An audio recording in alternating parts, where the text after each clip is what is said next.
Welcome to The Truth is Unpopular. My name's TorahTime, and this is Christmas and Easter with Jeroboam.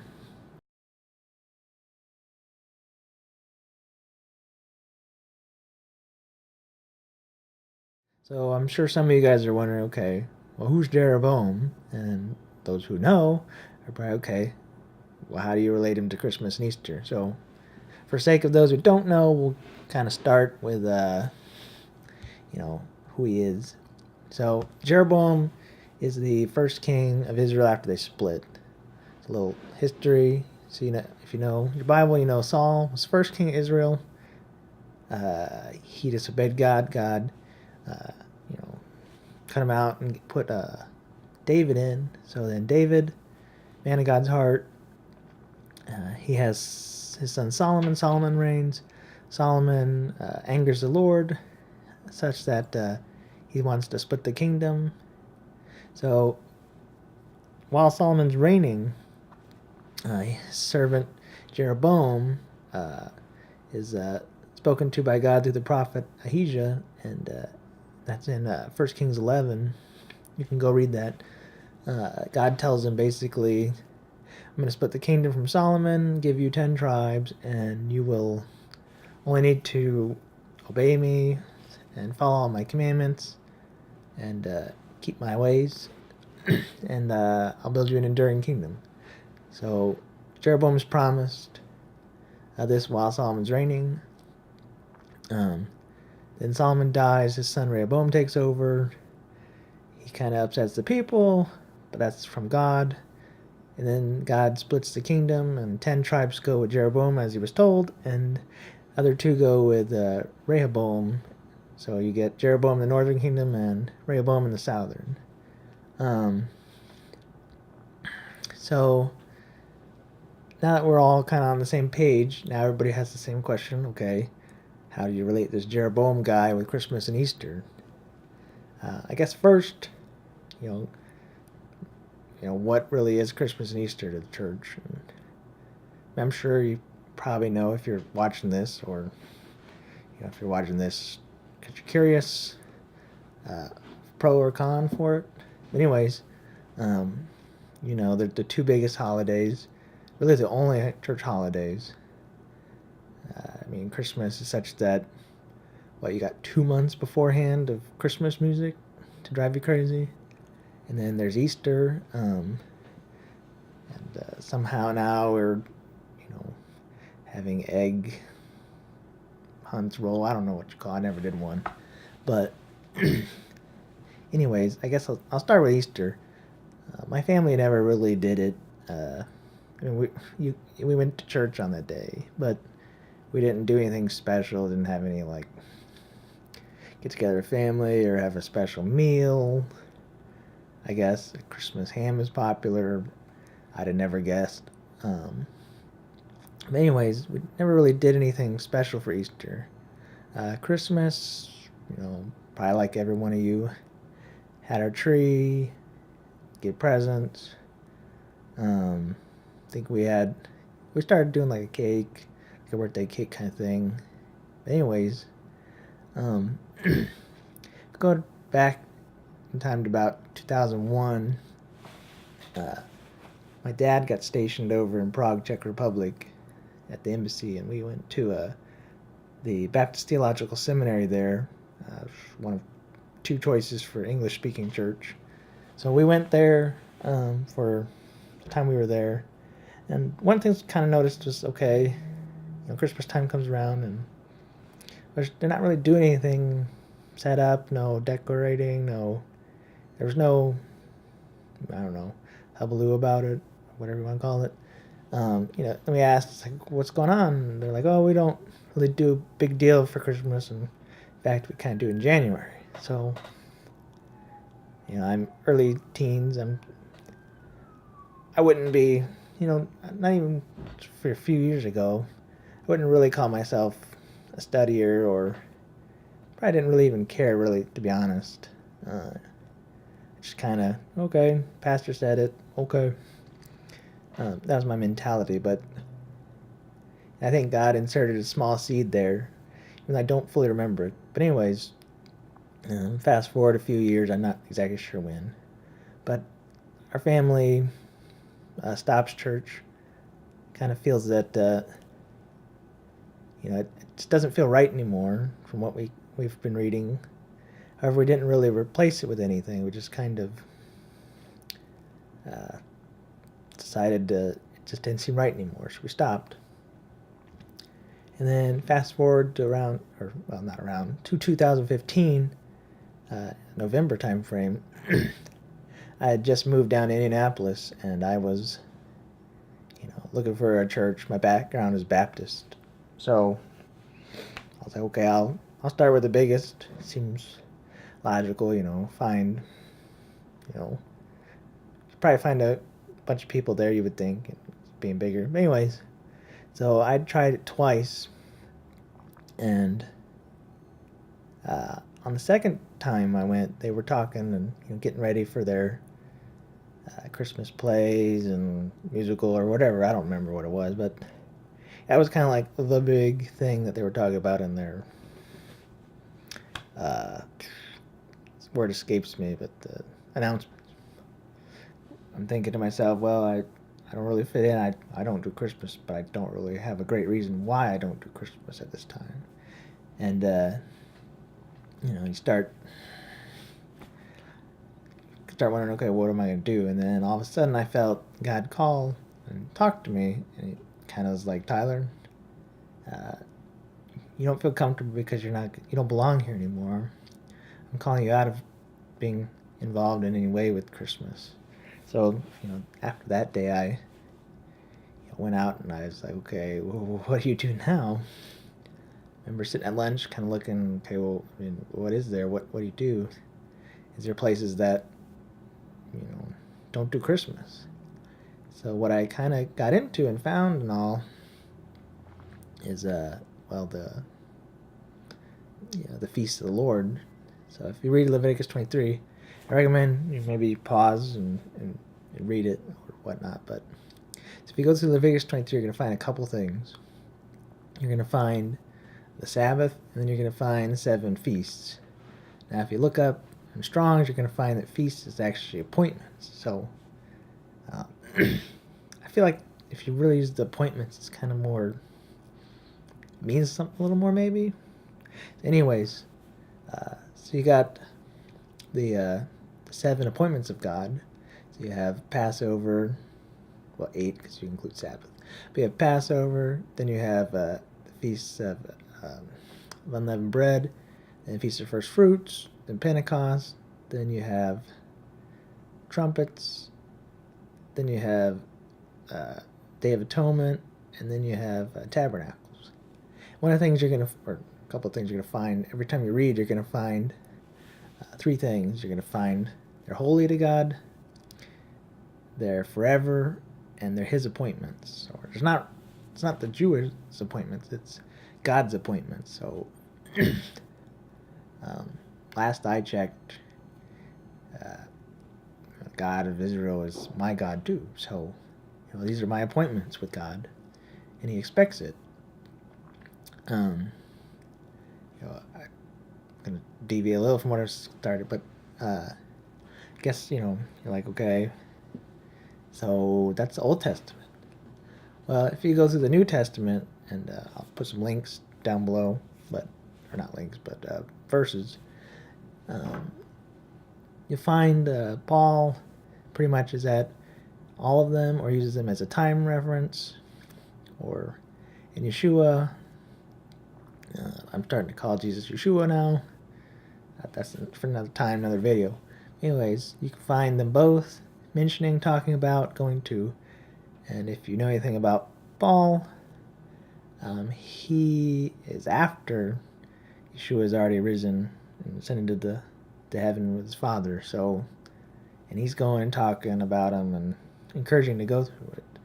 Anyways, so, and then you can also go into, I believe it's Zechariah.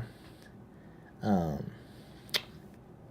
think of the verse right now, but anyways, you're basically going to be required to go up and celebrate tabernacles in the millennium. So Maybe he really did mean forever when he said in Leviticus 23. Just saying. Anyways, okay, so you're going, okay. How do you relate this to Jeroboam in any way? So, if you go back to 1 Kings 12, in chapter 4, he just talked about things he needed to do to keep the kingdom. So, in chapter 12 of 1 Kings, you find what he did, and he does 4 things. The first thing he does is he builds 2 golden calves.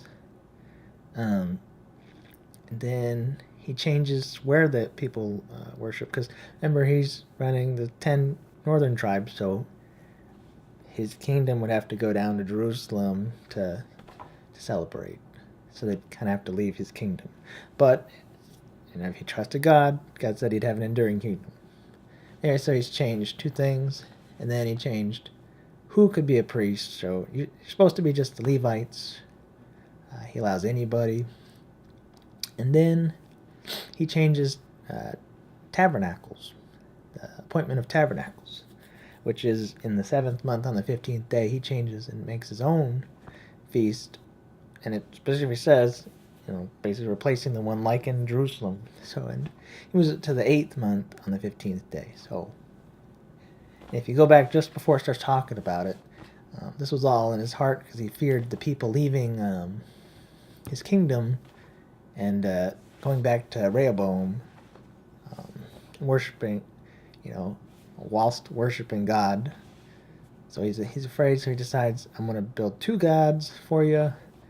They just happen to be just like the ones that were in the wilderness that Aaron threw all the gold in and out popped a calf. But anyways, bucked me off a little bit. Anyways, so you got 4 things he changed. And how do I relate this? So the 4th one, when he changes the feast, church doing the exact same thing. If you can see in Leviticus 23, he says forever, and in the New Testament you find Paul talking about it, and I'm sure a number of people are like, Colossians 2:16, what about that? Don't judge me for not going. Well, I prayed really hard about that because I'm not a scholar in any stretch of the imagination. English is barely my first language, But I prayed, I said, God, if this really is true, I need something super concrete. So I prayed that, and I woke up the next morning, and he showed me this guy TorahTime, and I'm going to link it in the video. And he described and broke it out, and it's basically, let me pull up how it should be translated. Let no one then judge you in eating and in drinking, whether in respect to a feast, a new moon, or Sabbath. So basically, it was, don't let them judge you for keeping God's feasts. So anyways, I'm not trying to get into that, but I felt like going off on that rant. So, church is exactly the same as Jeroboam. It might even be a little worse in a way. He replaced one feast with his own that he devised. Church builds 2, replaces everything. So, take your pick. And there's a lot of stuff out there on YouTube that you can look, and I encourage you to look around other reasons why you shouldn't be a partaking of Christmas. But okay, so one guy changes the feast, so what? How do you, why is this, how does it, it relates because, you changed it, but, just one person. Well, I'm going to show you a number of verses. So there were 19 kings of Israel, the northern 10 tribes, and one of the things you find, and I'll show you, and I'll give you links in the Bible, I keep calling them links, I'll give you verses to go look up, and I encourage you to maybe pause or just go after. But what you find is each one of these kings, pretty much every single one was bad, and every single one well, not every single one, almost every single one, it says, and he continued in the sins of Jeroboam. That's not your. I really, really, really encourage you to, stop and really read Jehu, Jehu. Really encourage you to read Jehu. I mean, he's a pretty exciting guy. He kind of cleans up the house of Ahab, and if you know Ahab and Jezebel, or you know, it was bad. Anyways, he cleans up that.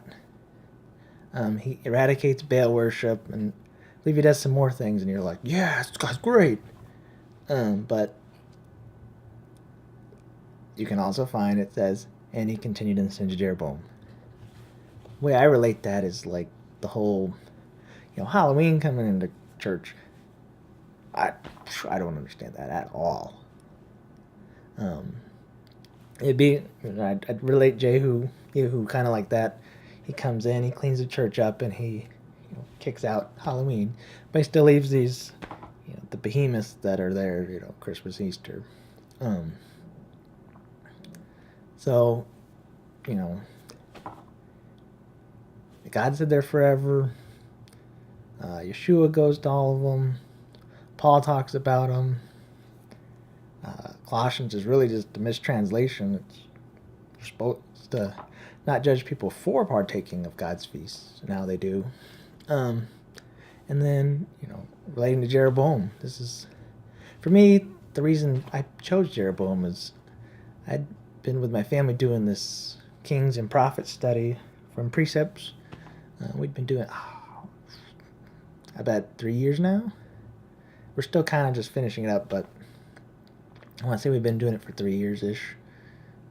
But anyways, it kind of hit me. It's like, wow, one guy had a long legacy in changing, and then that was kind of the final seed, and God spoke to me in that November 2015, and then I finally understood why I don't do Christmas. I'm not the greatest at explaining it all, but I felt called. I was supposed to, talk to you on this this video and start this YouTube channel. But you can have all kinds of excuses for continuing and doing Christmas. I guess I just wanted to add that I've seen people out there talk about Aaron and the golden calf and using that as an example. Its pagan origins. There was even I forget what it was, but it was like different verses in the Bible talking about idolatry and this and that. But in the end, it using just Jeroboam. In the end, it's all about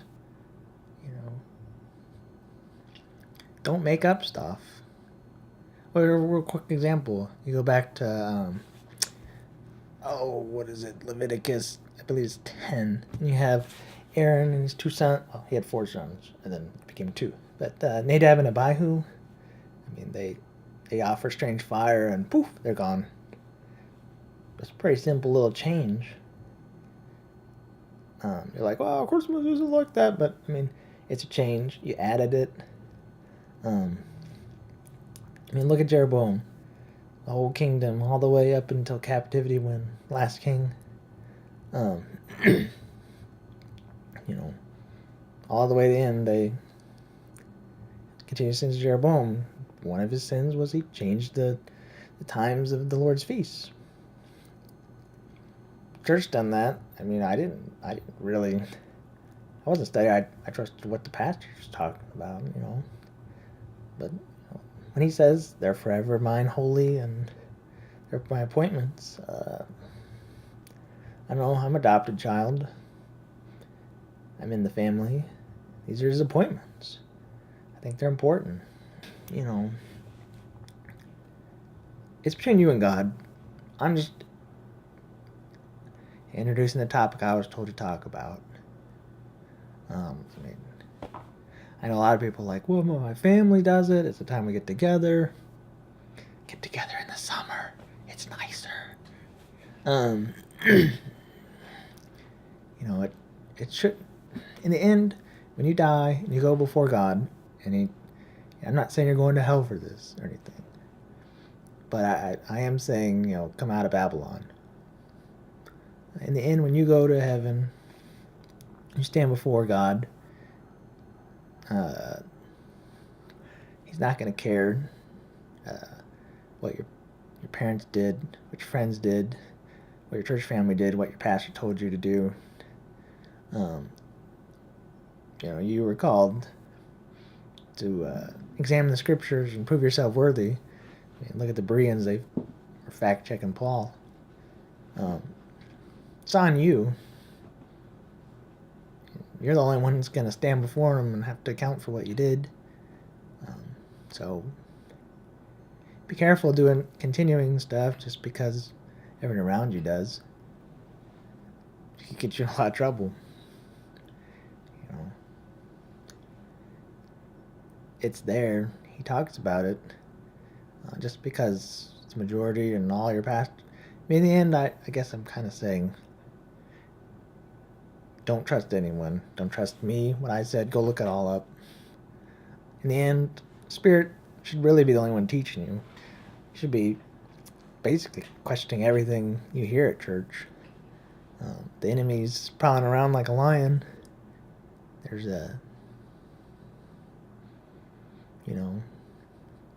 just be careful, I guess is what I'm saying. Church did the same thing as Jeroboam.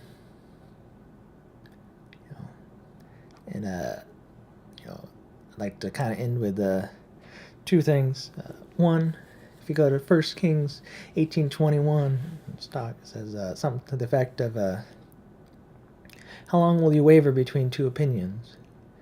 If the Lord is God, follow him. If Baal, then follow him. And then Joshua 24:15, choose this day whom you will serve. But as for me and my house, we will serve the Lord. Take care. This is Truth's Unpopular.